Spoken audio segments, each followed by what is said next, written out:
Bismillahirrahmanirrahim. Assalamualaikum warahmatullahi wabarakatuh. Innal hamdalillah nahmaduhu wa nasta'inuhu wa nastahdihi wa nastaghfiruh. Wa na'udzu billahi min syururi anfusina wa sayyiati a'malina. May yahdihillahu fahuwal muhtadi wa may yudlil falan tajida lahu waliyyan mursyida. Asyhadu an la ilaha illallah wahdahu la syarikalah wa asyhadu anna Muhammadan abduhu wa rasuluhu la nabiyya wa la rasula ba'dah. Allahumma salli wa sallim ala hadan nabiyil karim sayyidina Muhammadin wa ala alihi wa ashabihi wa man da'a bi da'watihi wa man tabi'ahum bi ihsanin ila yaumiddin. Amma ba'd. Ma'asyiral muslimin wal muslimat rahimakumullah.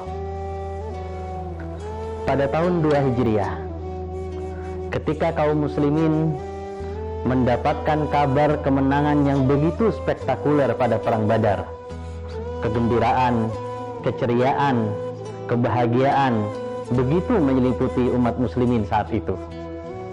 Tapi di tengah kegembiraan itu, ma'asyiral muslimin wal muslimat rahimakumullah, ada setitik kesedihan yang begitu dalam di hati sahabat mulia Rasulullah Muhammad sallallahu alaihi wasallam, yakni sahabat Umar bin Khattab radhiyallahu an. Karena pada saat itu, bersamaan dengan kemenangan gemilang, kemenangan spektakuler umat muslimin di tahun kedua Hijriah ini, bersamaan dengan itu putri sulung tercinta Umar bin Khattab yang bernama Hafsah binti Umar bin Khattab saat itu menjadi janda karena suaminya meninggal sebagai syahid pada saat perang Badar. Titik inilah yang kemudian menjadi awal sejarah wanita mulia bernama Hafsah binti Umar bin Khattab radhiyallahu anhuma ini menjadi salah satu dari ummahatul mukminin, ibunda-ibunda kaum mukminin, ibunda kita semua yang kemudian dinikahi oleh Rasulullah Muhammad sallallahu alaihi wasallam. Di antara ibunda-ibunda kita, para ummahatul mukminin, Hafsah binti Umar bin Khattab radhiyallahu anhuma mampu menggabungkan beberapa kemuliaan, karena Allah memuliakan wanita mulia ini dengan ilmu yang dalam dan luas, dengan kemampuan literasi yang paling kuat di tengah wanita-wanita Quraisy saat itu, termasuk dengan keahlian sholat dan puasanya yang begitu kuat. Dan kemudian juga kita mengenal Hafsah binti Umar sebagai penjaga Al-Quran. Oleh karena itu, sebagai bentuk cinta kita kepada ibunda-ibunda kita, sebagai bentuk keinginan kuat kita untuk meneladani keluarga Rasulullah Muhammad sallallahu alaihi wasallam, mari kita ulas sedikit tentang bagaimana sejarah Hafsah binti Umar radhiyallahu anhuma ini. Ma'asyiral muslimin wal muslimat rahimakumullah. Hafsah binti Umar dilahirkan sekitar 18 tahun sebelum peristiwa hijrah, yang saat itu bertepatan dengan adanya peristiwa besar di Mekah, yakni terjadinya peristiwa renovasi Ka'bah. Yang kita sama-sama ketahui dalam sejarah, kita banyak membaca, banyak mendengar, dan banyak memahami bagaimana di peristiwa besar ini Rasulullah sallallahu alaihi wasallam yang saat itu usianya masih sangat muda sekali, 35 tahun saat itu, dipercaya menjadi hakim untuk memutuskan dalam perkara perselisihan siapa yang akan memindahkan dan mengembalikan Hajar Aswad ke tempat semula setelah renovasi Ka'bah. Nah, yang kemudian kita tahu bahwa Rasulullah sallallahu alaihi wasallam dipercaya menjadi orang yang terpercaya dan mampu menyelesaikan masalah ini dengan baik. Di saat itulah, di masa-masa itulah, di tahun itulah Hafsah binti Umar dilahirkan, beberapa hari setelah dilahirkannya Fatimah binti Muhammad sallallahu alaihi wasallam. Hafsah binti Umar, ma'asyiral muslimin wal muslimat rahimakumullah, menikah pertama kali dengan salah satu sahabat mulia, sahabat terbaik Rasulullah Muhammad sallallahu alaihi wasallam, yang termasuk golongan mereka yang masuk Islam pertama kali, yang bernama Khunais bin Khudzafah. Khunais bin Khudzafah ini adalah salah satu di antara sahabat-sahabat yang masuk Islam pertama dengan perantara dakwah Abu Bakar As-Siddiq radhiyallahu anhu. Ketika itu Khunais termasuk sahabat yang hijrah dari Mekah ke Habasyah di tengah kondisi intimidasi sedemikian rupa yang dilakukan oleh kaum musyrikin kepada umat Islam saat itu. Ketika para sahabat, sebagian kaum muslimin yang hijrah ke Habasyah di tengah intimidasi yang begitu besar itu, mendengar kabar bahwa orang kuat, sahabat kuat, tokoh kuat yang bernama Umar bin Khattab ini saat itu masuk Islam, maka mereka melihat harapan yang begitu besar, sehingga kita mengenal bahwa Umar mendapat julukan Al-Faruq. Berbeda dengan masuk Islamnya Umar ketika intimidasi itu semakin berkurang. Ketika sebelumnya belum ada yang pernah sholat di depan Ka'bah, tidak ada yang berani untuk menunjukkan keislamannya, Umar pertama kali melakukan sholat di depan Ka'bah. Dengan masuknya Islam Umar ini, maka kaum muslimin yang hijrah ke Habasyah kembali ke Mekah. Ya, kembali ke Mekah. Nah, saat kembali ke Mekah itulah termasuk Hunais bin Hudzafah. Kemudian Hunais bin Hudzafah menemui Umar bin Khattab radhiyallahu an dan meminta menikahi putri beliau yang saat itu sudah beranjak dewasa yang bernama Hafsah binti Umar.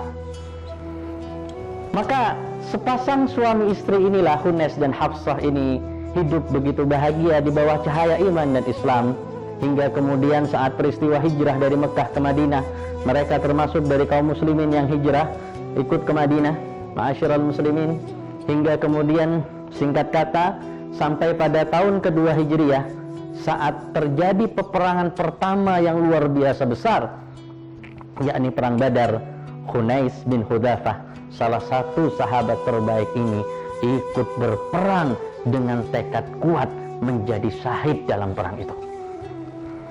Sebagaimana harapan yang diinginkan, cita-cita yang sudah dipatrikan, maka kemudian Allah Subhanahu wa ta'ala memberikan hadiah itu kepada Hunais. Hunais pulang dari peperangan, saat itu masih dalam kondisi hidup, tapi di sekujur tubuhnya terdapat banyak luka parah.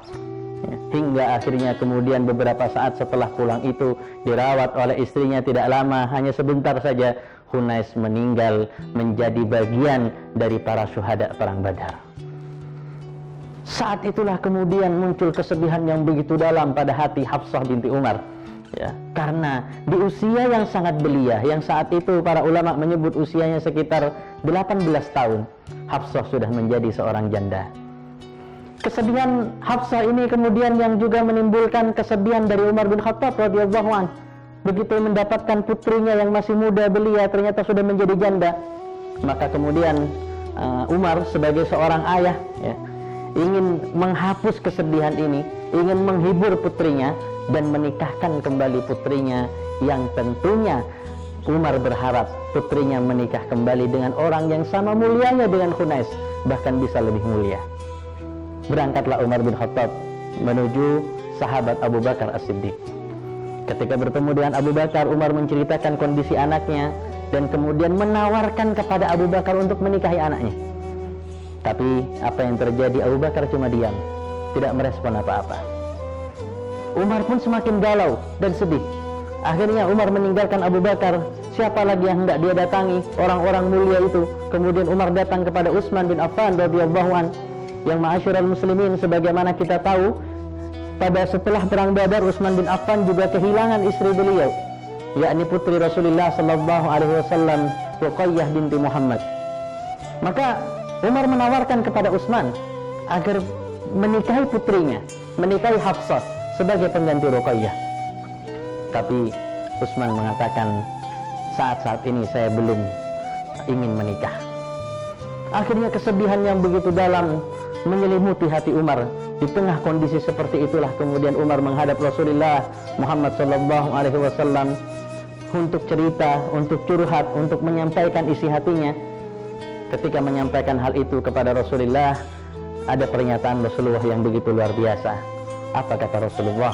Rasulullah menyampaikan, Hafsah binti Umar akan dinikahi oleh seorang laki-laki yang lebih mulia, lebih baik daripada Abu Bakar dan Utsman. Dan Utsman pun juga akan menikah dengan seorang wanita yang lebih baik daripada Hafsah. Awalnya Umar berpikir dalam, apa maksud pernyataan Rasulullah ini? Utsman sudah menolak, Abu Bakar tidak menjawab, tidak merespon apa-apa. Siapa lagi yang lebih mulia dari mereka? hingga kemudian Umar tersadar bahwa Rasulullah, maksud dari pernyataan Rasulullah ini, Rasulullah sendirilah yang akan menikahi Hafsah binti Umar. Maka akhirnya kemudian ma'asyiral muslimin, Rasulullah SAW menikah dengan Hafsah dengan mahar 400 dirham, yang mereka hidup bahagia. Dan kemudian Hafsah ketika menjadi istri Rasulullah SAW betul-betul dididik di rumah Rasulullah, dididik belajar langsung kepada sumber Islam, meneladani langsung dari Nabi, teladan umat manusia paling mulia, yang kemudian pengembangan dirinya luar biasa dahsyat. Hingga kemudian kita bisa belajar beberapa hal dari Hafsah ini. Yang secara singkat mungkin yang pertama, ya, sebagaimana tadi sempat kita simak bersama. Yang pertama, ma'asyiral muslimin, kita belajar dari sejarah Hafsah ini bahwa bagi bapak-bapak, bagi kita laki-laki yang punya tanggungan untuk menikahkan anak kita yang perempuan, Pak, maka di antara pilihan-pilihan opsi kenapa kita menikahkan anak kita yang disampaikan Rasulullah, ya, karena kecantikannya, karena hartanya, karena nasabnya, atau karena agamanya, maka kita belajar dari Umar bin Khattab, pilihan utama, prioritas pilihan itu harus berdasar pada sejauh mana kebaikan agamanya. Maka tidak ada salahnya rupanya kita belajar dari sejarah. Dan ini sunnah sahabat yang kita lihat dari potret Umar bin Khattab. Ketika kita punya putri, anak putri perempuan, kita carikan laki-laki yang solih, kita tawarkan kepada laki-laki yang solih. Ya, tidak ada gengsi dalam bab ini demi kebaikan akhirat kita dan keluarga kita. Yang kedua, ma'asyiral muslimin wal muslimat rahimakumullah, yang unik dari sosok Hafsah ini, dalam sejarah diceritakan bahwa Hafsah adalah salah satu istri dari Rasulullah yang pernah diceraikan oleh Rasulullah. Tidak diulas secara panjang lebar sebab perceraian itu, tapi kita menyadari betul bahwa keluarga Rasulullah adalah potret keluarga manusia, sehingga kemudian dengannya ini bisa menjadi teladan bagi seluruh manusia, bisa dilihat, bisa ditiru, bisa diadopsi, bisa diimplementasikan oleh manusia yang lain.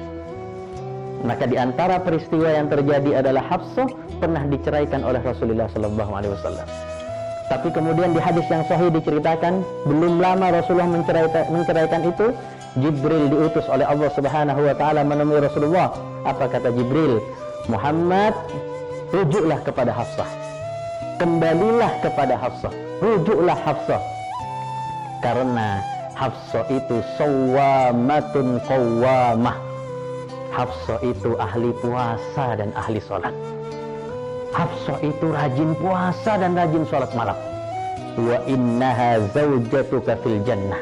Dan kata Jibril, sesungguhnya Hafsah adalah istrimu di surga. Sehingga dari situ kemudian Rasulullah merujuk Hafsah, kembali lagi kepada Hafsah. Dan akhirnya kita belajar bahwa ibu-ibu sekalian, bapak-bapak juga, ya, keutuhan keluarga, bagaimana Allah memberikan keberkahan kepada keluarga kita ini, menjaga keutuhan keluarga ini, membela kita dan keluarga kita, itu sangat tergantung dengan bagaimana kita mendekatkan diri kita kepada Allah Subhanahu wa taala. Semakin baik kita berinteraksi kepada Allah, puasa kita, ngaji kita, sholat malam kita, sholat jamaah kita, sholat tepat waktu kita, maka tidak perlu orang lain, Allah sendiri akan menjaga keutuhan rumah tangga kita insyaallah. Yang ketiga, yang terakhir, ma'asyiral muslimin wal muslimat rahimakumullah, Hafsah binti Umar radhiyallahu an adalah dikenal di kalangan wanita Quraisy, termasuk wanita Quraisy yang paling fasih, karena sejak belia Hafsah sudah pandai menulis dan membaca. Kemampuan literasi inilah yang kemudian menjadikan Hafsah pembelajar cepat, menyerap begitu banyak ilmu, termasuk yang paling faqih di antara istri Rasulullah selain Aisyah radhiyallahu anha.